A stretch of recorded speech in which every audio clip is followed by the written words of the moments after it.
Welcome back to Real Geek Media. It is Thursday, May the 1st, 2025. I am Hayden Stoll. He is author Christopher Michael Blake.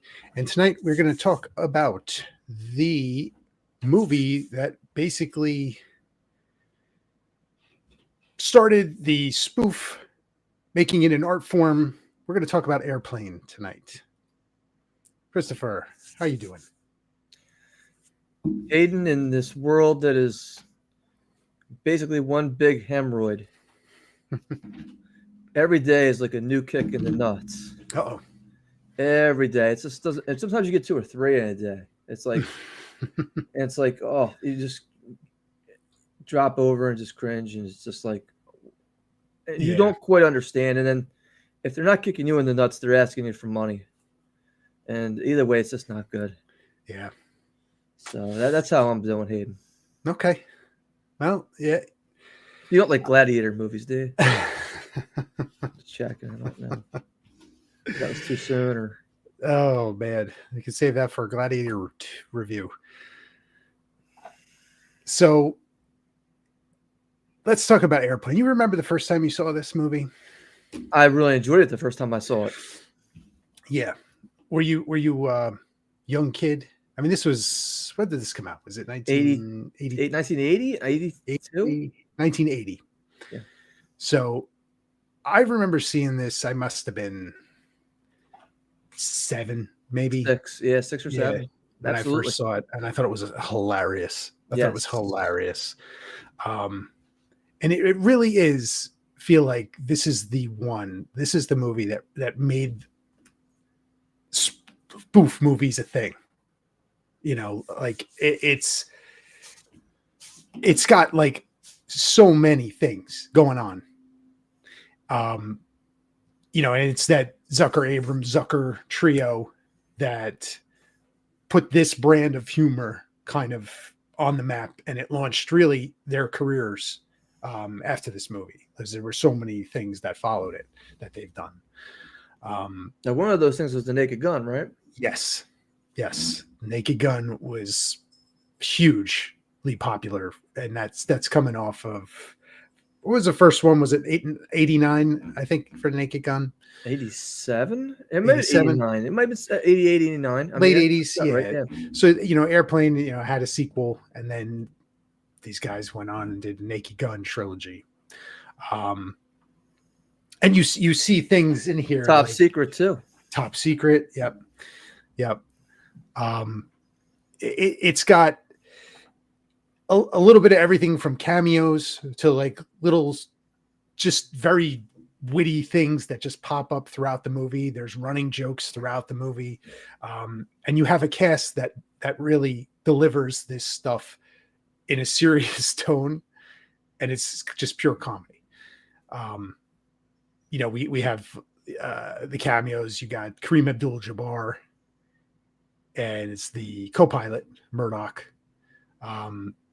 and Robert Hayes is Stryker, Robert Stack, Peter Graves, you know, from Mission Impossible, and you know, just deadly serious deliveries on some of this stuff that's just pure comedy. What do you think about the casting? You know, it's a shame that growing up, I always liked Robert Hayes, and you didn't get enough of his movies. I don't know what kind of happened after Airplane 2. Mm-hmm.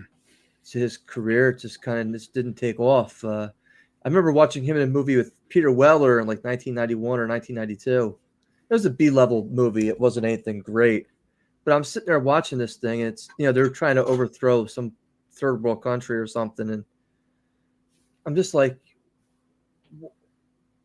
how does it get to this point for these two guys who were huge in the 1980s and could carry a movie back then? And now here in the early 90s, it's direct-to-video. And I'm just sitting there like, you forgot probably the most famous character in this whole movie. Yes. And that is, of course, the inflatable co-pilot. Otto. Yes. Yeah. Yes. He has a very interesting role in this film. Yes. But even Leslie Nielsen as Doctor, Rimac or something to that effect. Just deadpan delivery, and the very popular line, "Surely you can't be serious." I am, and don't call me Shirley. Just wonderful things like that.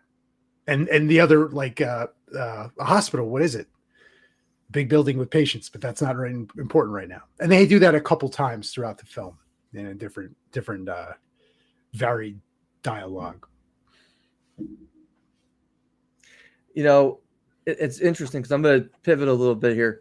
Did you see Zucker, or I don't know, the Zucker or Abrams, they're commenting on the new Naked Gun commercial that came out? I did not. Basically, they said that they would never have picked Liam Neeson for that role. And they don't think that he could pull this off. I would agree with them. I disagree. He's too old. It's not that. I mean, could he be any older than Leslie Nielsen? Yeah, he's older than Leslie Nielsen. I'm just look. Have you seen the Land of Saints and Sinners yet? No, I did not. Watch that movie. It's just out last year. Fantastic. Not a comedy, by the way. Mm. The reason I think Liam Neeson can pull this off in a serious manner, like Leslie Nielsen did, which is deadpan, like you said. Surely, if you're on X or Instagram or on TikTok, you've seen it thousands of times by now. Ted 2, where he goes to buy the box of Lucky Charms. Yeah. And the fact that he could pull that off, talking to a stuffed animal, probably for the 10th or 15th or 100th time. Again, do I think him raising his knee up to show the skirt with these girls' underpants on is funny? Not really in the commercial. But am I willing to give it the benefit of the doubt at this point? Sure. I am. Sure. I am. Sure. So this is my opinion. And of course, they were not consulted on the new Naked Gun movie at all. I mean, do they need to be? They don't own the property anymore, I'm sure, right? No, I guess it was all the guy from Family Guy who's doing it. Yeah. I forget his name off the top of my head. Yeah, I guess I can understand like that, well, this is ours. This was our thing that we create. I can understand that to a point, but it's been so many years since there's been a Naked Gun movie. Like early 90s was Naked Gun 3 or 33 and a third. It's been a long time. It was only a matter of time before somebody took that property and did something with it. So, I would give it a shot too. For me, it's more of the trailer didn't really do it for me. Cause it looks very different than the things we've come to expect from Naked Gun, just in that little 2-minute trailer. Like the gag didn't work for me. I thought it was silly. I didn't mean to get us off topic. No. Yeah. By the way, I just thought it was relevant, and just wanted to kind of throw that out there. What'd you think about the movie, watching it all these years later? Have you watched it since then? How many times have you watched it? Man, I don't remember previous to watching it for this show. I don't really recall the last time I saw this movie. It had to be when it was on like TBS or TNT, and I maybe have caught like a segment of it before I moved on to something else. But it brings back a lot of good memories, because this was one of the super quotable movies, from my childhood. And, you just the very witty things that happen in here, slapstick wordplay, visual gags. Who doesn't appreciate visual gags anymore? Who's that? George Knapp. Yeah. George Knapp. Man. It was George Knapp, right? Yeah. I think it was, right? That's the Yeah, I mean, like, I'll keep throwing that in there every now and then, by the way. Yeah. Whether it's right or not at this point, it's going with. I mean, you get the reference. It's he's in the I think one of the things that stands out is just the difference of where we were in 1980 versus where we are today in some of the gags and some of the humor, where I think a lot of it, like if this movie came out, 2025, some of the stuff would not fly with people. Whether it's funny or not, a lot of people may take offense to some of the things that were in this. Is that a good but thing that's or just bad the changing. I don't know. See, it's the changing of the times, right? Like, I think people were a little more able to laugh at things and laugh at themselves, back I think then. people Take need it, to be a little offended right now.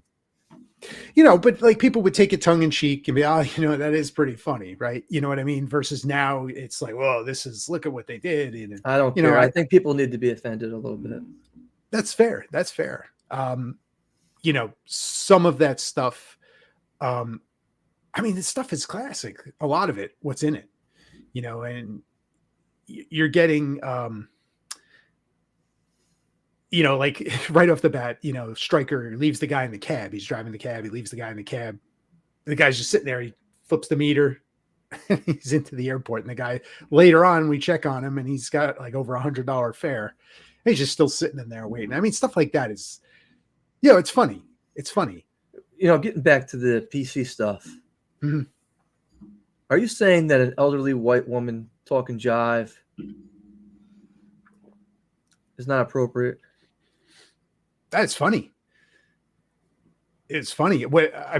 Listen, when you make a spoof comedy like this, that when you push like those kinds of boundaries, there's humor to be found there, right? This movie shows that. Like, there's a lot of things in here like that can be, you can look at it and go, that is pretty funny, right? Like that scene, when you watched it as a kid, you laughed at it, right? Because it's just like out of nowhere, like, oh my God, that's funny, right? You can find humor in this stuff because it's not like serious. It's a comedy. It's to be laughed at. One of the things that I've noticed about Airplane, I guess there's two movies that I've seen in my entire life where they go around beating up Hare Krishnas, and both of them are good movies. So if we're ever gonna have a good movie, you gotta beat up some Hare Krishnas. Yeah, it's this one and Miami Blues. Miami Blues, yes. And both of them take place in an airport. So if we ever write our Killer Seagull film, Aiden, yeah, which I'm still not giving up on with you. I'm doing CPR on it as we speak with you. You gotta have a Hare Krishna getting killed off in an airport somehow. Yeah. All right, just letting you know that. But even like that stuff, like I think I want to become a game show host. Robert Stack, like his when he arrives at the airport, right? He walks in full uniform, and every single one of them that he comes across, every one of them, he's just whooping on them, and it's funny, right? And it you see that, and then you see like the opening scene of Naked Gun, and you could draw like some hand-to-hand combat. We're doing that in this one as well. It's funny. It's funny, but it's things that people like find, oh my God, like you think it like, oh God, this is so annoying. I wish I could, just, these guys in the movie, they do it, which is why people will find it funny, because it's like hitting on those things. You're thinking it, but we're going to show it in this movie. So let me ask you a question. You're on the production team and you have to cast somebody, and the airplane's going down. Robert Stack's driving the plane, and everybody's in the full melee's breaking out in the back of the plane. And then they have the woman run across with her chest exposed, bare boobs. How many pairs of breasts do you think that guy had to look at to say, you are the one? You're perfect for this film. And that's the job that I kind of want, Hayden. It's like, have you ever seen Gladiator? Yes, I saw Gladiator. No. Zach and Miri make a porno. Have you ever seen that? I have not. With Kevin Smith. There's a scene in there where the one character is doing that exact thing that you're describing, and that is his job as the producer. And he's like, I love being a producer. Made me think of that immediately when you said it. Yeah, it's. I mean, which one of the gags in here did you find the funniest, or that you always can consider like the classic gag in this movie? You know, for me, it's always the stuff that's going on in the cockpit that's the funniest for me. Whether it's Peter Graves talking to the kid or the Kareem Abdul-Jabbar, Mhm. you know, I like to see him. And then you got the guy who's actually the third co-pilot who was in the V television show. Yes, You yes. know, he doesn't even like have a big role. I mean, he's like out. You know, he doesn't have like I don't think he even says one word. It's just it's He has funny. a He smiles and, tiny, yeah, very and then tiny dialogue. but then he plays Martin in V.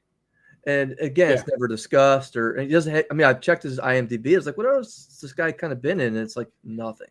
yeah, And it's just like odd. It's like, how do you go into do two movies or two shows, and they're both pretty big, but you didn't launch a career off of it. yeah, So I don't understand that, but that's another story. yeah. You know, they have that little bit of banter in the cockpit when they're all three of them are there, and their names are all like, you know, they do the clearance, Clarence. What's your vector, Victor? Yeah. Overdone. You know, like it, and it starts off when, you know, he's Kareem Abdul-Jabbar is just like, huh, and that starts it, and then they just go right on into it, and it's hilarious. It's hilarious. It sets up the group in the cockpit right very well. Like, I mean, look, even that when Stryker's sitting there in his seat going through all the stories, and the passenger next to him keeps changing. yeah. You got the Japanese guy committing seppuku, and the lady's setting her, you know, hanging herself. And then the other guy's getting ready, you know, the terrorist is getting ready to light himself on fire. You know, it's just, it's again, it's so you get away good. with that today. You know, you got the sick girl even, you know, while they're singing to her. And Yeah. but my opinion of this movie, Hayden, is a lot different than when I first saw it back in 19. Oh, yeah. I really didn't laugh watching this time. Hmm. And I don't know if it was just I've become so desensitized from seeing this movie so many times. Could be it. It wasn't like I was like, yeah, you know, you got me on that one. Oh, yeah, you know. Yeah. The thing that shocked me the most that I didn't remember was the girl running across with the boobs. Okay. Yeah. That was it. I mean, because everything else, I was like, yeah, okay, I know what's going to happen next. Yep. I kind of know this joke. I kind of know that joke because it's so immensely popular, this movie. Yeah. And they probably cut a lot of that boob. I mean, I would think, you know, for network television. So that's probably why I was surprised at seeing it. Right. Whereas everything else, I mean, let's face it, there's not a lot of cursing in the movie. Maybe one or two, if that. Right. Mostly it's innuendo. And yeah. Look, if Peter Graves isn't creepy enough as a pedophile, right. I mean, I don't know what is, you know. I mean, he's just, hey, you ever watch gladiator movies? Do you ever spank, Seen you know? Grown man naked. Yeah, I mean, you know, it's just, it's very, yeah. You know, so, like I said, it wasn't a lot of ha moments for me in this film. Again, this is me coming off watching it 45 years after release. Yeah. You know, I'm sitting there watching the disco scene with the two Girl Scouts wrestling. I thought that was mildly entertaining. And then I'm watching, you know, Robert Hayes dance, and I could see the strings. Right. Yeah. You know, and I'm like, I never noticed that before.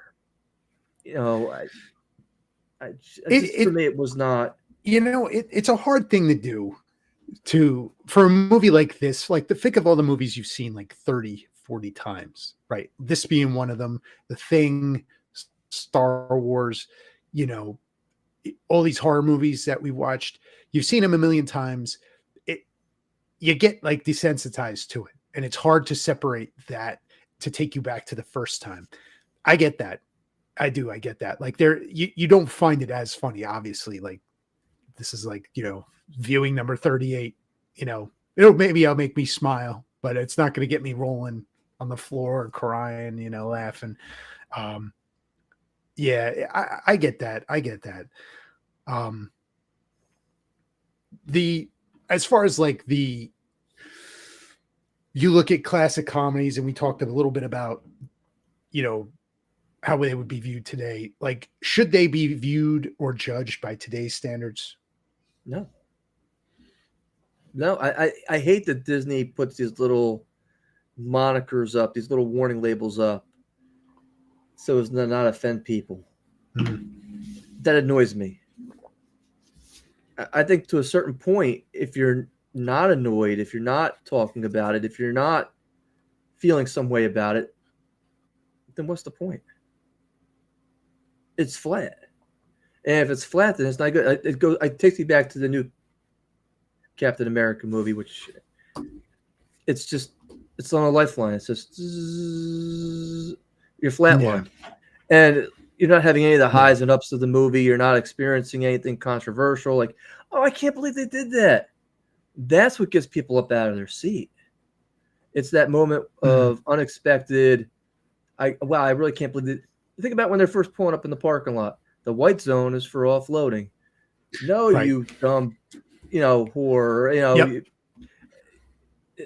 So they're going back and forth. They're like, I can't believe they're having that kind of conversation already. And right off the bat. Yeah. Right. Yeah. And, it's hysterical. Yeah. And it's just something so tiny that you don't even, you could be in the movie theater and not even realize they're even doing because you're not paying attention. But for me, it was interesting seeing that. But if you're not getting offended, if you're not taking that risk as somebody as a writer, then what's the point? What's the point? Yeah. It's. I'll give you a good example. The movie There's Something About Mary. Matt Dillon has that famous line, I work with retards. And Cameron Diaz comes back and says, I don't think they like to be called that. And it's like he doesn't realize that, they're special needs. It's not appropriate to call them retards. But let's face it, that's only been the last, 5 years, 10 years? Unless you're constantly around, that's a term that we all grew up with. Yeah. Yeah. Calling each other as kids retards. And now it's like, oh, no, we can't say that anymore. It's like, oh, just remove it from your vocabulary, erase that part of your life. Well, that's not how we grew up. Yeah. And that's just like, oh, you just expect us to shut that off because it's not sensitive or you're ableist now or whatever. And it's just, okay, I understand it's not polite, but if you fell on your ass and I call you a retard, it's still funny as shit. Right. Right. Yeah. Listen, a lot of those movies, like Something About Mary and a lot of the comedies that came in that time frame up until the 2000s, where you're having lots of those raunchy comedies where punches were not pulled, and many of them, they're classic. They're classic, right? They're signs of the times, but they are still funny. And, it's hard when people forgot how to be funny or how to take a joke, and everything is very, can't do that. Can't do that. That's not right. Laugh a little bit, right? I'm not saying get up on stage and act like Michael Richards. No. I'm making sure that distinction is very clear. It's I'm not getting up there and I'm going to get in a full, of special needs people and start harassing them and verbally abusing them. Yeah. But again, different times. Right. And that's where we come up with, is it okay to that they're all sitting there beating this hysterical woman? Right. Mm-hmm. Or that, hey, they're sitting there, these two kids are having an adult conversation. Right. And she goes, oh, no, yeah, you can't get away with that joke nowadays. No. But that's one, that joke, it and you know what the joke is? You want to say it? Right. The little boy is bringing this little girl coffee, right? Yeah. And he's like, well, how do you like your coffee? And she goes black like my men. And and he just right. But that one is out of left field. And it's like, whoa, Did she just say that? I had forgot that was even in there. I forgot about that one. I forgot about I bet you that's one of the scenes that was removed. Right. That's why I'm thinking, because again, I watched this about 2 weeks ago. I watched the movie we're reviewing next week yesterday, and I'll get to that next week. But these are things that we just don't see anymore. And for me, it's just kind of like when you watch something on network television. They didn't blur the baby out that the G.I. Joe guy's holding, right, with his leg behind his, but right. Robert Hayes is sitting there.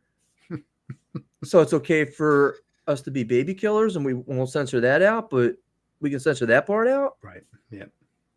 The two don't mix. They're not congruent. It's okay to stand in line and beat this woman up because she's having a panic disorder. Now, back then, it was funny as anything. You see everybody in line. They got the boxing gloves on. They got a bat. They got a crowbar. I'm ready to get this person. Nowadays, it's like, oh, no, we can't. You're making fun of somebody who's right. Here you go. Here's a joke. My wife today, she goes, read this email text. It's a text between her and her girlfriend.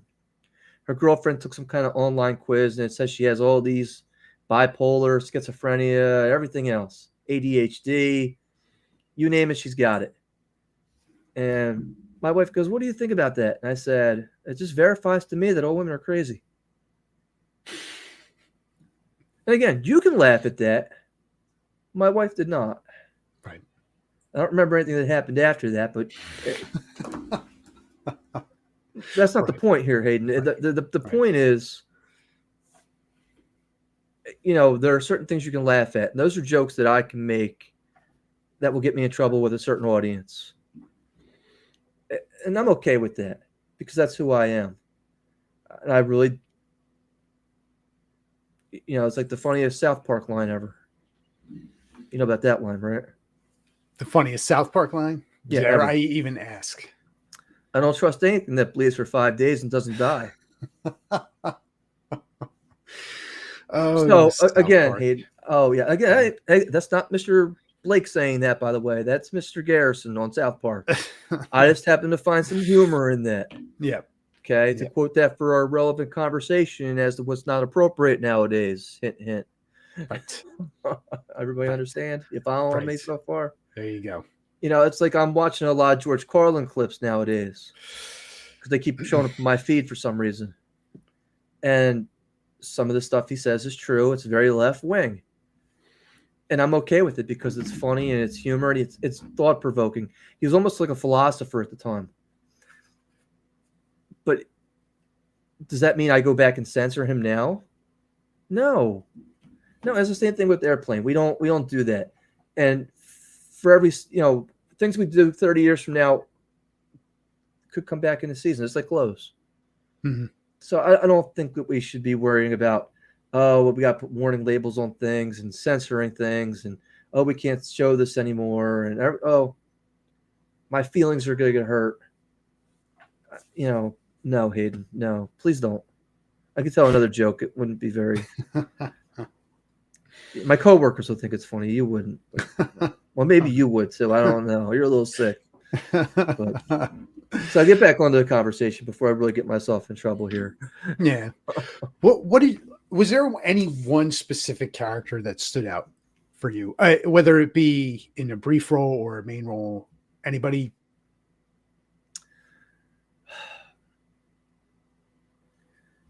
There's the gay guy, Johnny, the air traffic controller. Yes. And the reason he stands out to me is I've seen another one of his movies.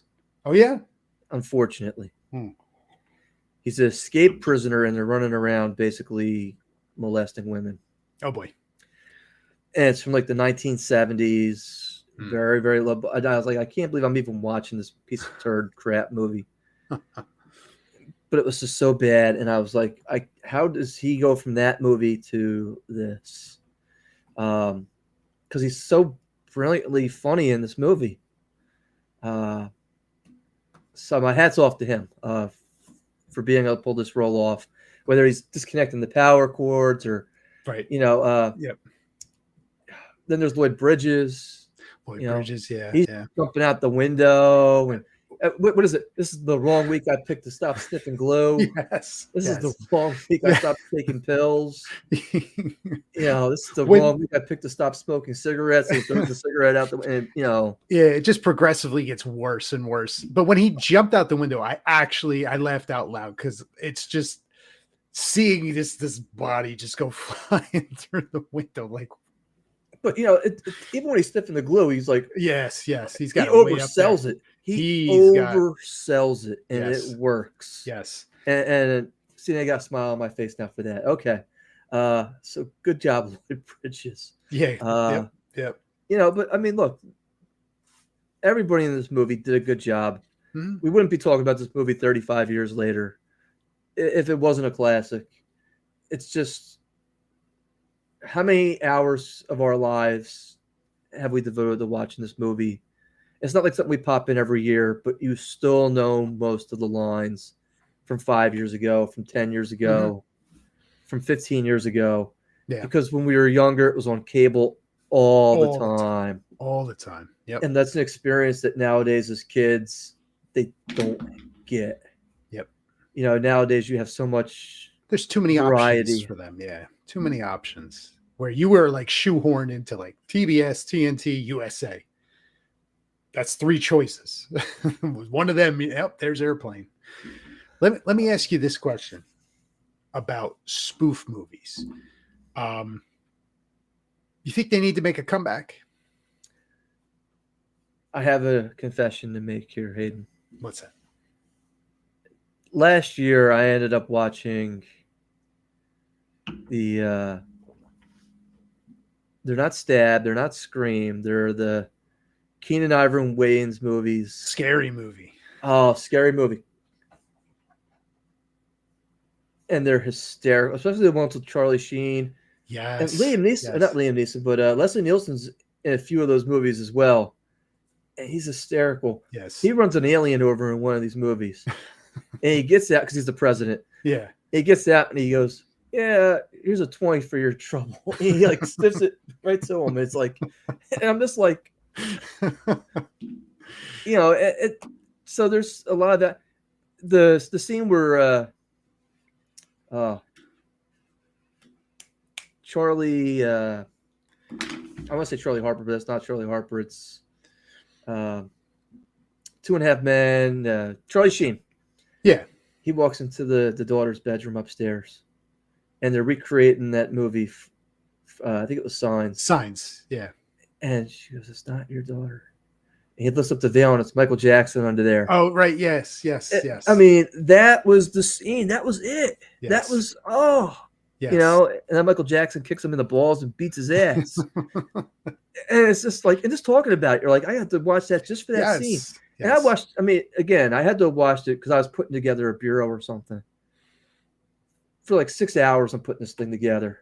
And I was just like, I need something I could just put in the background. And I tried the Meg 2, and I was like, this thing sucks. And I went to the Scary Movie franchise, and man, was I laughing. Hit a home run, yeah. And again, not overly popular movies either, but they're got me through. Yes. Yeah, they're funny. I heard they're making not to go off on a tangent with that. I think that they're making another one.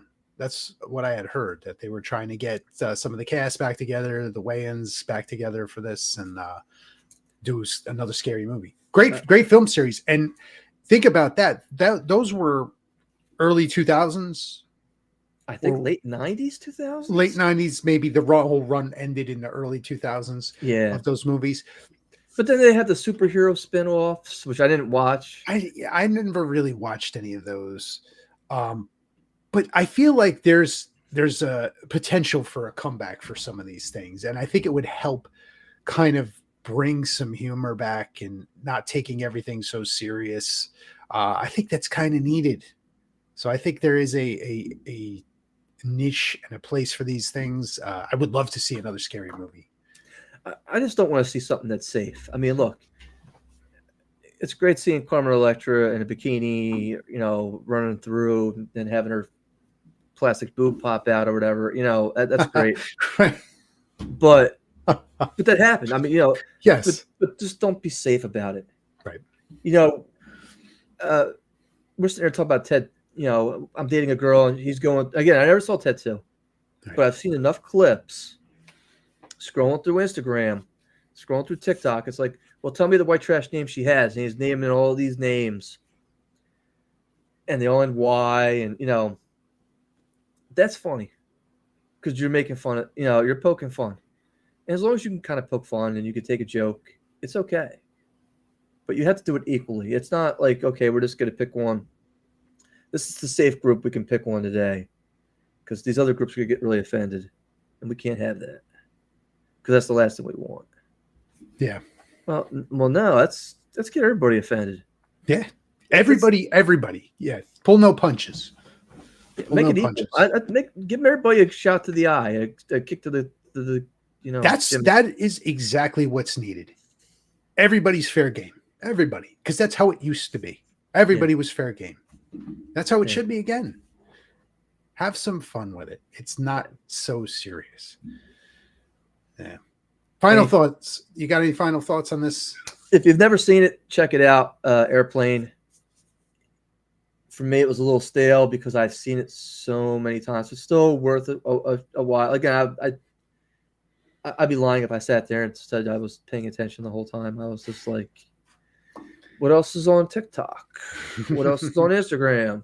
I'd be looking up every now and then, be like, okay. Oh wait, chicken in bikini. Yeah, you understand. Yeah. It is a classic. If you've never seen it, I don't know how you haven't ever seen it. But if you've never seen it, give it a look. It's very funny. We are very much desensitized to some of it because this was on our basically all the time as a kid. So definitely a classic. I feel like it's still a classic. I feel like we need some more spoof stuff. I'm happy we watched it though. Yeah, I'm not disappointed that I watched it. No, because it's been a long time since I've watched it. It makes me want to watch Airplane too because it was the one that was never really kind of on a lot. Yes, William Shatner's in it. Yes, agreed. I'm willing to kind of. But was there a reason why they stopped it too? And I'm like, I don't know. They came up with the Naked Gun idea and ran. Well, I think Top Secret was next in '84, wasn't it? When was Airplane 2? Was it '82? It had to be right after this. Right. I mean, so then Top Secret, and then it was Naked Gun, late '90s. Which again launched Val Kilmer. Late '80s, yeah. Yep. Which again, Top Secret's another good one. I always thought some of the gags, and even when I was a little kid, were just so stupid. I was just like, yeah. Like the one with you shooting out the window and they're playing tic-tac-toe. That's exactly what I was thinking. I was just like, yeah, I really just didn't. Yeah. But Hayden, it's been a minute since we've been together. Yes. The last time we sat down and discussed movies in terms of who won, you ready for this? I'm ready. Was back in March. Wow. Because again, we had Freehold Ghost Tours on.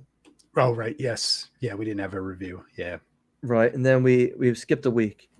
So we reviewed 5 movies. How do you think you did? You remember the movies? I'll give them to you real quick. Yeah, I got. Oh, you're keeping notes over there to make sure I'm not cheating. That's good. Good, smart man. Oh man, what was if I could read my handwriting? A Working Man. Working Man. Minecraft. Did you see The Working Man? We saw Working Man. Oh, I think we went together to see that. We did. I forgot about. That's how bad that was. I was just like, Minecraft movie. Right. Screamboat. Mm-hmm. Death of a Unicorn. Yes. And Woman in the Yard. Woman in the Yard. So let's go through. How do you think you did? Just off the top of your head. You feel comfortable? I think you probably beat me. I think you beat me this week. That's what I think. Let's go to the tail of the tape. Yeah. A Working Man. Hayden, you guessed 13 million. I guessed 11.5. Gross 15 million open weekend. Hayden, you take 1-on-1. Looking good so far. I think that's probably about it. Minecraft movie. You guessed 53. I guessed 55. Biggest Massive. box opening of the year so far, 163. That was just a Massive. domestic. Massive. Yeah, get ready for part 2 and 3. Oh yeah. Oh, it's coming. Oh yeah. Jack Black looking homeless is gonna. Listen, he has lucked into another franchise. Did you see the Minecraft movie? No. Really? My wife and kids saw it. You lucked out. That's a couple hours of my life I'm not getting back. Yeah, I did not. But Jason Momoa wasn't as bad as I thought he was going to be. That's about all I have to say about the movie, though. Mm-hmm. That's about it. Yeah, so it's 1-1. Death of a Unicorn. You guessed 12. I guessed 18. Hayden, the actual retail number was 5.7. Wow, bomb. Oh, bomb is not the word. I think my toilet just flushed. So you're up 2-1 here now. Woman in the Yard. You guessed 5 million. I guessed 7.5. Actual retail number is 9.3. If I said The Woman in the Yard was going to be a Paul Rudd movie at the box office, opening weekend, and it's also Wednesday Addams is in that movie too. Yes. Jenna Ortega. Yes. We're tied 2-2. It's all down to screen vote at this point. The rubber match. And would you be surprised to know I cannot find any information as to what this did domestically? Oh, is that right? So now, hold on. Hold on. I got some inside information now. All right. Internationally, it did 120,000 on a $2 million budget. Okay. They projected it did between 300,000 and 800,000 in a limited theatrical view. Hayden, I got to give it to you. You guessed 3.5. Oh, I guessed 4.5. Hayden, you retain the title for another week. Oh, man. Congratulations. That was a nail biter there. But it almost might be inconclusive because there's no data. No, I felt confident enough in these. It's kind of like the election results. It's like not every vote's been tabulated, but we feel confident enough. We're gonna call it. Yeah, it's kind of like we have 2 movies to go over for next week because again, it's a short week. Mm-hmm. Of course, the first one's out tonight. Thunderbolts. Big movie. Supposed to be doing big things this weekend. Mm-hmm. Reviews have been. I've heard a lot of positive things. It's been on the fence. Some people are saying they're saying it's the best Marvel movie recently, but they're saying that may not mean much. Right. The bar is low. That's what they're saying. The bar is low. Make sure it's critiqued appropriately. Give me the number here, Hayden. Thunderbolts. Let's go with. We still got Sinners going strong. We still got Minecraft going strong. Sinners has gotten some great reviews, and it's a movie I totally overlooked. So I can't actually wait to see it because it's gotten such positive press. I mean, it didn't really let down much in the second week. It got better because of word of mouth. Yeah. I'm gonna go. See, people eat up Marvel. Like that opening weekend, Marvel is always a thing. It's that second week drop off is where it goes. So I'm gonna go high. Let's go 70. I was hoping you would do that. What are you laughing at? It's not funny. Here's the number, quick and painless. I'm gonna slit your throat, leave you on the sidewalk. 75 million. All right. There you go.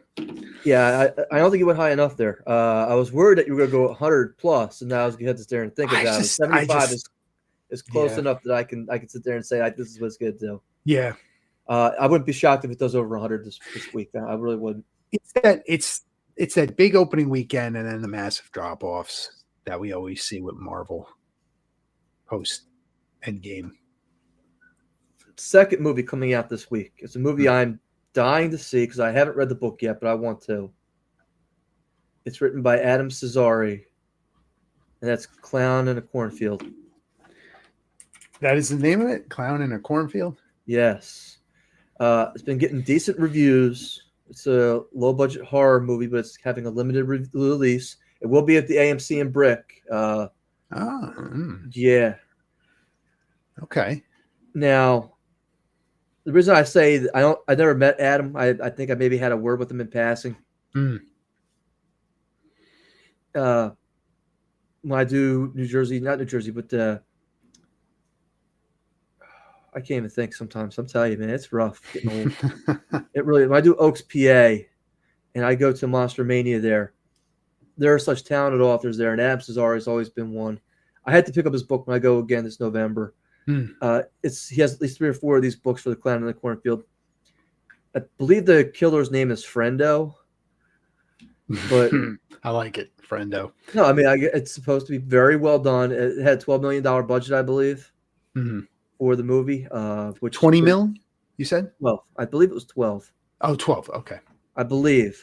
I could be wrong on that. It could have been closer to 1, but I think it was 12. So this is a big studio budget movie. It's not Crimson Harvest. I'll give you a number if you want, and we can. Yeah, sure. I'm gonna go 1.2. Okay. I think there could be enough.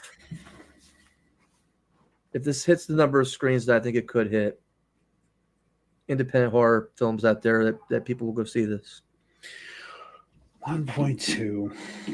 Again, I don't know how many screens it'll be on.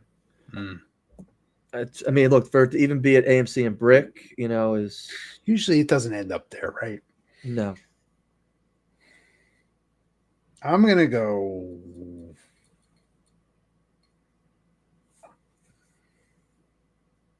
1.2. It's got 93% on Rotten Tomatoes. So it's getting some good reviews. I'm going to go. See, I'm in a spot here. I either go 1 or I go 1.5. Look, either one. I'm going to go 1. There you go. Okay. I'm going to go 1. That's the safe bet, because if it doesn't hit the number of theaters, it's not going to make the money. So those are the only 2 movies, Hayden. And again, we probably won't even be talking about them next week because we're going to have to wait to get more movies out. Right. Yep. I mean, we probably just could have gone on Thunderbolts, and I could have just, stripped your title. But I thought, I got to give it a shot. Closing thoughts for tonight there, Hayden, before we go on to the news. I had a fun time watching Airplane. I want more spoof movies. I do want to watch Airplane too. And because you said scary movie franchise, I kind of want to watch some of that now too. So, spoof movies, there's always a place for. There's some funny stuff. Let's not all be so serious about everything. Sinners, we should try and get to see that too. You know who will never see Sinners? Who's that? George Knapp. There you go. There you go. Yeah. Now, let's tell everybody, what do we have next week? We have Treat Williams, Joe Piscopo, Darren McGavin, and Vincent Price. Dead Heat. Dead Heat. Oh, we forgot Robert Ricardo. Dead Heat. This is another one I haven't seen in forever, right? So, I'm kind of looking forward to cracking it open again. Let's go watch some Dead Heat. Again, for me, it's I just watched this. I got to kind of back off and not say anything tonight. Yep. Yeah. It's going to be fun. It's going to be fun. So, thank you for sticking around. Thank you for listening to the Geeks Going Down. And when I hang around, we're going to be back with some news, funny news stories, right? We're going to do Let's Get Weird. Check us out next week where we review Dead Heat. Thank you for watching. I'm Hayden Stoll. He's Christopher Michael Blake. See you next time.